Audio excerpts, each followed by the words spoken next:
This is the Uprising Revival channel. Welcome to today's show. I'm not going to put a lot of pictures on screen because I want everybody to not just listen to what I'm saying here, but also understand that when you talk about this topic, you will be censored, you will have your channel removed. This is the way it is now on the internet, but this is the way it is in many countries when you talk about a specific group of people. So I want to help people who are at a basic level of understanding of what's going on, a basic level of understanding about this piece of land that everybody believes are the chosen people because they live in this land. They don't understand anything about history.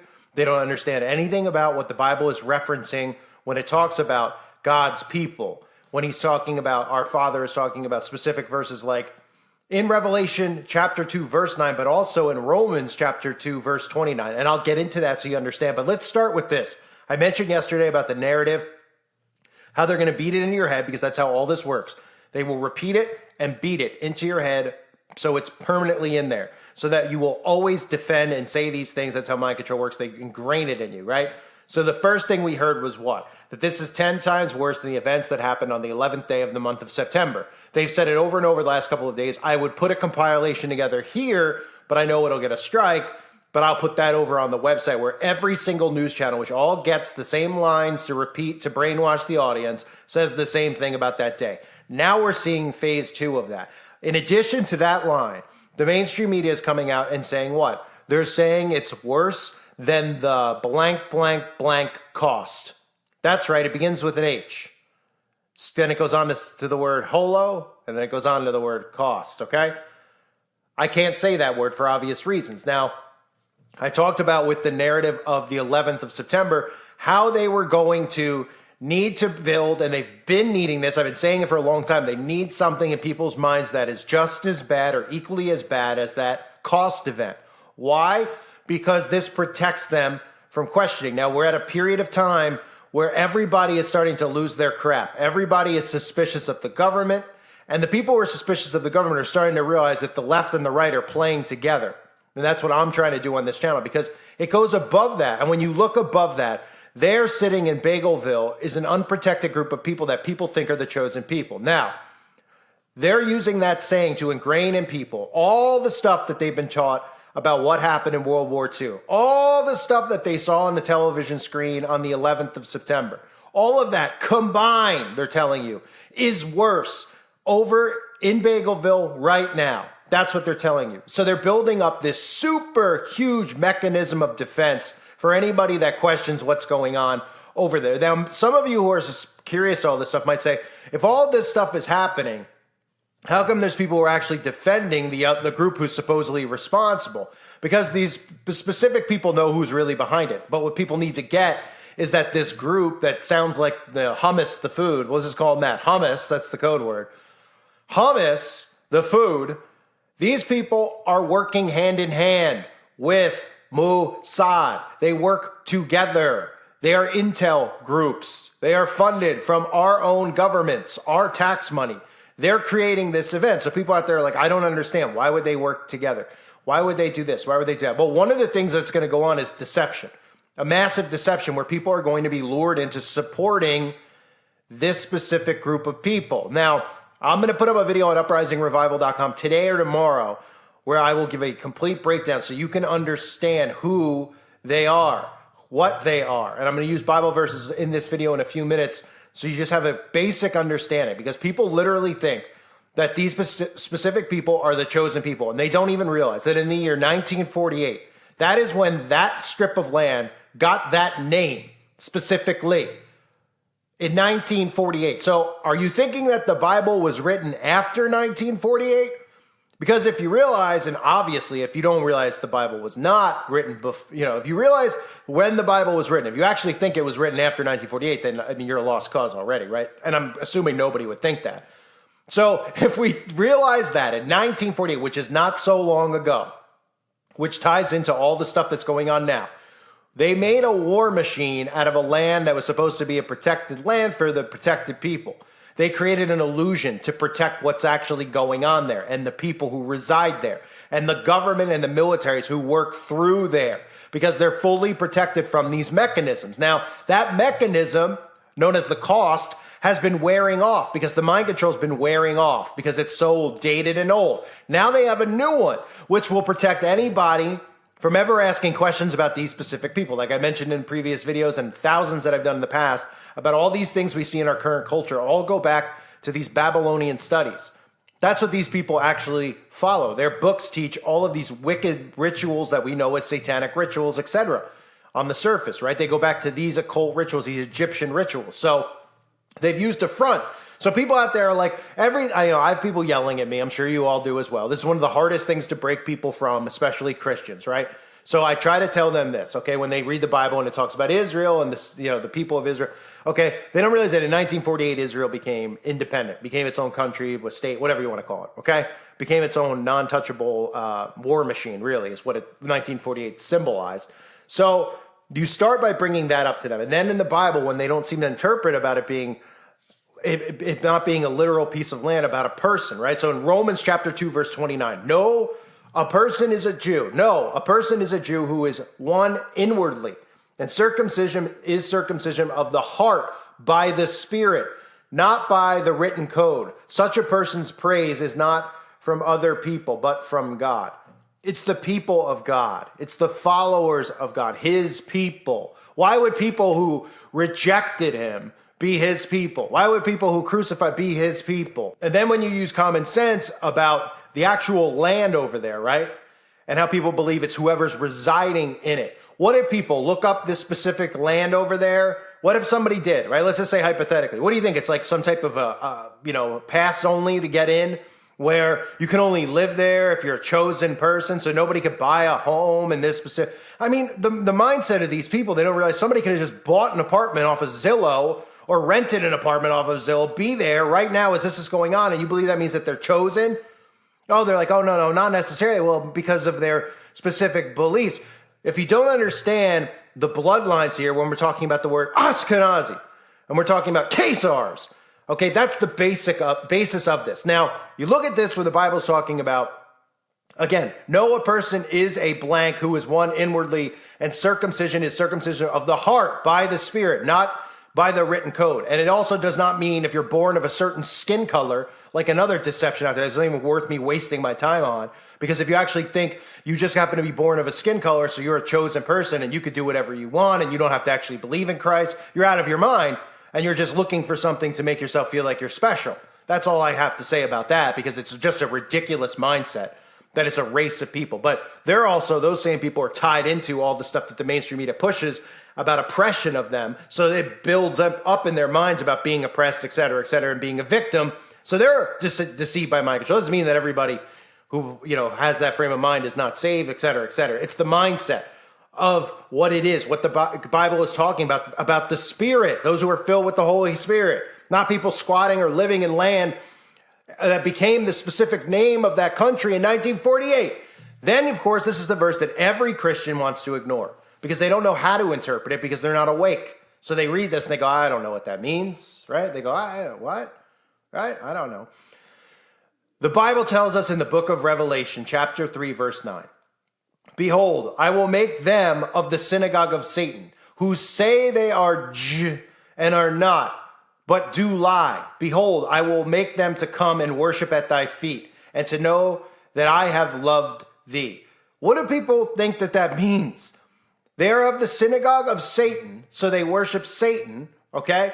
They claim to be something that they're not. And because they claim to be something that they're not, they have deceived many Christians into thinking that they have a free pass to do whatever they want. So Christians don't even want to answer about all of the stuff that they do and are responsible for. They constantly make them the victims, and then people who are Christian go, well, the Bible says we have to follow and obey this, because they don't know how to interpret what this specific thing is known as bagel land, what the Bible's referencing. People are literally calling a piece of land and interpreting that as a chosen people. So that's the deception that's going on, but it's not even so much a deception. It's all one has to do is just understand this. I don't claim to be some type of pastor. I don't have a channel where I sit there and lecture people on scriptures and how to interpret everything. Those things I don't believe benefit too many people, but some people like that, and that's perfectly fine if that's what you like. Okay, but you got to understand that when we're what we're seeing and all this stuff that's going on in the world, where you might be somebody who's fully focused in on the Bible and fully focused in on listening to ministers, and then you hear a channel like mine and you're listening because it's more of the stuff going on in the world. You have to understand that the people behind all of the stuff going on in the world are that machine over there. That's a war machine. That's an intel hub is what it is. That's why it was created by Mr. 33rd degree Freemason himself. Okay, the president at the time, Harry Truman. And I covered that again on the website as well, so people understand that Harry Truman, who is a high-ranking Mason who had a specific quote about the Brotherhood. Let me just read you the quote since I don't have any pictures on the screen here so that you could hear it. If you didn't know, this is a quote from Truman. Although I hold the highest civil honor in the world, I've always regarded my rank and title as a past Grand Master of Masons, the greatest honor that had ever come to me. So that should help you understand the mindset of these people. That their secret societies and their loyalty to Satan will, and any position they have in Freemasonry, these secret societies, outweighs their public persona. So even something as large as a president, when somebody tells you that that is a higher honor to him, being a Grand Master of these embarrassing Freemasons walk around in their bibs and blindfolds, that it was more important to him than pretending to be the president of the United States and serving an entire country. That should tell people something, not just about how sick they are, but about the level of control that they have in our current society. So he is one of the people responsible and helping make that specific war machine into a country, so to speak, into a independent state, whatever you want to call it, the technicality is for it, okay? Truman, I mean, this is 1948. So this, when the Bible's referencing this, it's not talking about a specific spot. Yes, the Bible talks about things occurring in specific areas, which are all over there. I get it. Jerusalem, I get it. Third Temple, I get it. I get what we see over there. But understand who's behind all of it. So, that being said, another thing that people are commenting on that I want to address is that they're getting pulled into this emotionally. Of course, because that's what they do, right? So they keep giving you the narratives about the Caust and the 11th day of September. The other thing you're hearing now is about how young infants are having horrible things happen to them, and young women, and all sorts of chaos, right? You need to pull out of that because you're not seeing that. And any clips that you might see on TikTok or any of that stuff is stuff that they're releasing, which means that they scripted and choreographed it ahead of time. It doesn't mean that there aren't victims of some of these events that they're doing because they're doing demolitions. It does not mean that. But they're trying to build this up in your mind so that they can warrant any type of revenge that they want. So when you hear this stuff happening to kids, they keep repeating it. You start saying to yourself, well, I mean, that's absolutely horrible. Nobody could really fathom that they would make something like that up because nobody knows how sick and twisted they are. But all you have to do, again, is read their teachings, which I cover over on the website Uprising Revival, to realize how sick they truly are and what they truly believe. So they're using that as a way so that when it gets beaten into people's heads enough that this is happening to kids over there, these people are just completely malicious, et cetera, et cetera. Even though the news is able to report in the streets and not have to worry about their safety and their lives because they're protected, of course, via war crime, because these people, even though they'll do that to kids over in the streets and women, we're supposed to believe that these people won't do that to a news reporter because he doesn't want to break a war crime, as if he's going to go to trial over it. I mean, it's so ridiculous. It's staged. I use the clip all the time. Wag the Dog does it best, shows it best, how they make war, create this stuff. So the other thing that they do with, other than imagery, is the propaganda that they push into you for a reason. So when they're telling you all this stuff about this happening to kids, et cetera, without you actually seeing the evidence, without anybody questioning, well, why are there news reporters on the streets if that type of chaos is running amok? Oh, because they're so brave, we're supposed to believe, give me a break. So what they're doing with that is they're building up a defense in people's minds that whatever they do will be righteous and justified, no matter how vicious. Which brings me to the other narrative that I talked about recently. They need a reason to destroy the Dome of the Rock because that's where they're going to erect the third temple. That's what this is about. But this isn't about it from the sense that you see it. This is about it from a sense of deception. A mass deception is going to occur with the building and the erecting of the third temple, which I'll cover in separate videos.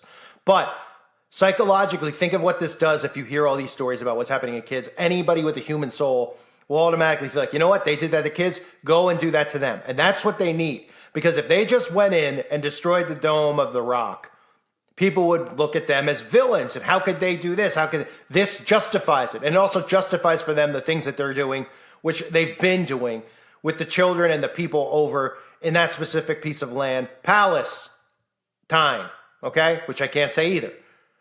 That specific area, what they're doing, people don't seem to have much sympathy for those people either. But the simple fact is that a lot of civilians, a lot of children are having worse things happen to them there than what you're hearing going on in the land of bagels. It doesn't mean, again, that people aren't casualties, not stuff going on. Nobody wants this to happen to any human being. So when you have the mindset and you say, I don't want this to happen to any human being, then start realizing who's behind it. It's the own government of these same people who are claimed to be getting attacked for their own benefit. Just like here in America, our government was in on what happened on the 11th day of that month. And the fact that they're comparing that day to this event when they were the ones responsible for both should tell everybody the same thing and make everybody understand. I can't go into more detail about it. The website, I'll talk about it, but most of you get it. And I wanted to rant about it. So let's just backtrack on some of the stuff I talked about, right? You're victimizing yourself and you're making yourself untouchable in the eye of the public when you build yourself up in two different ways. One, you talk about how what's happening without anyone actually seeing real stuff is worse than the 11th day. It's worse than the cost that occurred. So now it puts in more stuff where you can't question these people at a time where people are starting to question and realize that something bigger is behind all this stuff. It's not just the Democrats, et cetera, right? They don't want you to be able to question it, so they need another line of defense. This makes them more unquestionable, untouchable. The second is that when you hear these stories of terror and chaos, it gives them the right to do whatever they want because they'll say it's justified. Just like you hear this guy who's supposedly the head of the country over there, who everybody there claims wasn't even voted in because none of these people are, and people are suspicious of that as well because nobody knows anybody who votes for these idiots. So we all know it's a ruse. We all know they have full control now. You hear that guy over there talking about how it's justified, and how it's justified. These are things that everybody needs to keep an eye on, okay, and needs to be aware of. We have two Bible verses that talk about who that specifically is, and it's not just people sitting in land, okay? And we also have the Bible warning us about those who claim they are and are not. And there's not much of an argument you ever hear against that verse. It's just that nobody knows how to interpret it. So they hear that and they're like, just like most of the book of Revelation, you don't hear many, how often you go to church, and if anyone out there goes, I don't know. But if you ever go to church or listen to sermon, how often you hear them talking about Revelation? I mean, they pretty much call people who speak about Revelation end times ministers, etc., right? You don't hear the cookie cutter church that talks about prosperity and love ever mentioning that, and certainly not that specific verse. It's almost like it's a forbidden verse because nobody wants to talk about it. But really, the reality of the matter is nobody knows how to interpret it really. But when you understand history and you understand what the real history and who they are and what they're doing and what they believe in, what the books that you're not allowed to question actually teach, which I cover on the website, then you realize that that is indeed that specific synagogue. So those are things I'll cover over on the website. I just wanted to do a video ranting about this. So we're now calling it, it's almost getting called, I guess, the 11th day of September Caust, right? Something along those lines. Combo, it's like a Sharknado again. It's a merger. It's like a GMO, just something that you're smushing together so it could just be unquestionable, bulletproof pretty much. That's what they're making it, bulletproof. Them bulletproof in a sense, so you can't question them. How dare you question them? They're victims. Look what's happening. Oh, they're victims. Did you hear what they're doing over there? Oh, and then I always use the old thing from like Wayne's World. It's like they tell two friends, and they tell two friends, and so on, and so on. And that's what the news is. So you just hear that that's happening there, then you watch people regurgitate it. You're like, are you on the street seeing that happen? No. Well, why would they make something like that up? Well, I don't know. To make themselves into a victim so that when people like me talk about it, you're not allowed to. And in fact, most countries you can go to prison for it. So we all got to tippy-toe around their ridiculous rules and the ridiculous stuff they're doing. But if mankind and humankind, like they did in the past, knew who they were, in the past they knew who they were and what they were doing, they were exiled everywhere they ever were. Because the stuff they did was beyond an abomination. They are of the synagogue of Satan. So they were always exiled, okay, until now, because they've brainwashed everybody. They've built up this whole wall of sympathy for them, that they're always victims, etc. And if you question them, you will be eliminated for the most part. You'll be shut off the internet. They have organizations like the A.D.L that work on your tax money to protect them from questions, just basic questions, any of it. You can't. And wouldn't you be suspicious of the one thing that you can't ask questions about? Now, how's anybody going to be able to ask questions about it with all this propaganda out there? See how it works? This is how it works. Thank you guys for being here. Hope to see you over on the website, uprisingrevival.com. Again, one other thing, please sub to my other channel if you haven't yet. I really need your help building it out. So if you are still listening, please do that. It's linked below. Take that time for me. I'd appreciate it. Thanks again, everybody. God bless all of you and your families.